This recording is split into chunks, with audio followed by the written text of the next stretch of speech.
Let's bring in Peter Baker, MSNBC political analyst, chief White House correspondent for the New York Times, and co-author of The Divider, Trump in the White House 2017 to 2021. Welcome, my friend. You know what I'm starting with. It's the big one. The editorial board at your paper, The New York Times, is urging President Biden to leave the race. You can see the headline there. We put it up. We're putting it up again. That, as you know, is no small thing. Did it surprise you, Peter, that members made this call so quickly after the debate? And what kind of an impact might this have?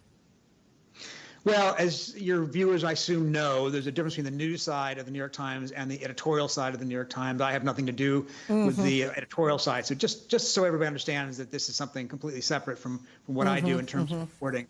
But yeah, I mean, obviously, it's an important, editorial platform in the country. And I think more importantly, it reflects, I think, a lot of conversation among Democrats. Put aside the media for a second. What you're hearing from people who, many of whom have supported very strongly Joe Biden over the years, is a great sense of disappointment, a great sense of fear and uncertainty, and a great sense that, maybe he's not at the point where he can carry this out through the fall, much less the next 4 years. And that, I think, has been an undercurrent among many professional Democrats for a long time, but now it's been brought in the open in a way we hadn't seen before.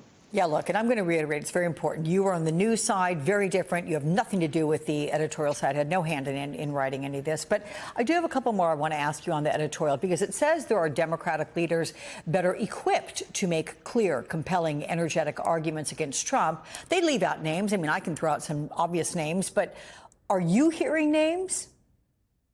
Oh, I think we're all hearing the same names, of course. Now, the question is, anybody actually doing anything about it? We don't know. But the names are obvious. You have to, of course, start with the sitting Vice President Kamala Harris. You hear Gavin Newsom from California, Gretchen Whitmer from Michigan, J.B. Pritzker from Illinois.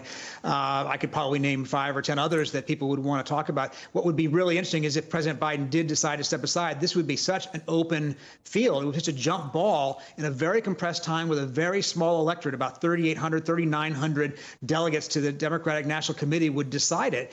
And we haven't seen anything like this in modern times. We, of course, have not gone into a convention with an open field ever before in my lifetime. And I think that we don't know how it would play out. But at the moment, it still depends on what President Biden wants to do. There will be no contest to replace him if he doesn't decide to voluntarily step down, at least as things look right now. So this morning, Biden advisor Nita Dunn is attempting to put the debate in context. Let's take a listen to her. A debate is one moment in a campaign. The president's going to continue to be out there, and he's going to make his case for why Donald Trump is a threat to this country and why there is a better path ahead for America. So is there no doubt in their minds that they are moving forward with Joe Biden? And if so, how are they going to best frame what happened as they move forward? Well, look, they're moving forward with Joe Biden until the moment they're not, right? If, in fact, he does ever consider stepping aside, they wouldn't tell us that that's under consideration until the last second when it actually happened. So, of course, up until that moment, if that moment were ever to happen, they're going to be full in because they don't really have a choice. Their argument is, as you heard Anita Dunn say, is that, yeah, OK, it wasn't a great debate, but look what he's done for the country. He's accomplished all these things on climate change and economics and health care and foreign policy and student debt and all that.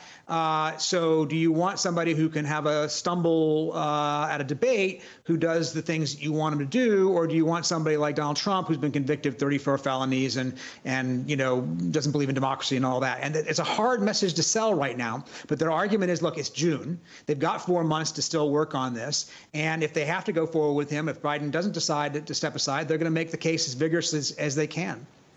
And look, there's more to talk about from that editorial because the board points out Donald Trump's debate performance was, quote, disqualifying. He lied brazenly and repeatedly.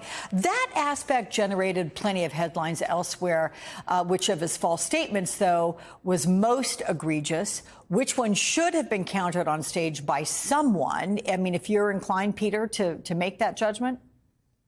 Well, he said so many things that were not true. That's absolutely correct. We wrote that, and other people have written that, and it did get overshadowed by the comments about President Biden's performance. But he said all kinds of things. He said Joe Biden indicted me. That's just not true. He said the election in 2020 was stolen. That's just not true. He said so many things that were just flatly demonstrably, factually wrong, not argumentative. You can make arguments in a political debate that each side might think is not fair, but these are factual statements that he's saying are not true, and he's promoting them from the highest stage that you can have in a campaign, and because they were not effectively challenged by the president, by there in real time, Biden lost an opportunity to say that this is not the reality. He did say several times, look, he's lying, but it wasn't very effectively demonstrated there on stage. Yeah. The New York Times also reported yesterday that President Biden is committed to the September 10th debate, suggesting maybe Trump won't show up. What's your best guess on this?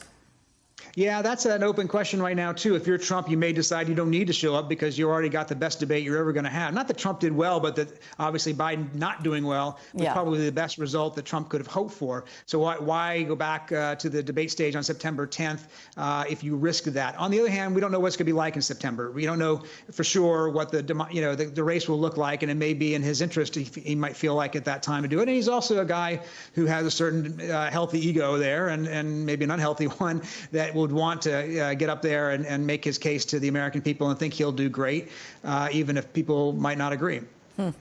After the debate, Peter, you wrote 3 new articles. They all had a common theme, which is Democrats are worried about Biden's performance. What exactly have you been hearing from insiders, and have the calls from Democrats, rather, for President Biden to step aside, have they quieted, or do you sense they're growing? I don't think they've quieted, no. Obviously, he helped himself yesterday with his performance at the rally in Raleigh, North Carolina, where he came across as forceful, energetic. He made his case clearly and cogently. A lot of Democrats, of course, were asking the question, where was this guy the night before? Only a handful, relatively few people saw that speech compared to the 50 million people who watched the debate. Right. And so, but it helped him a little bit because it allowed Democrats to point to something and say, see, okay, he had a bad night, but he's still there. He can make the case. He can prosecute it. But there's a lot of anger out there among Democrats, a lot of consternation. There are Democrats who worry that the White House hasn't been fully, transparent about whatever issues the president may be having, about how age is affecting him. There's a lot of people who are blaming the staff for putting him out there in the first place. Why did they agree to a debate if he was going to have that kind of performance? There's questions about his preparation.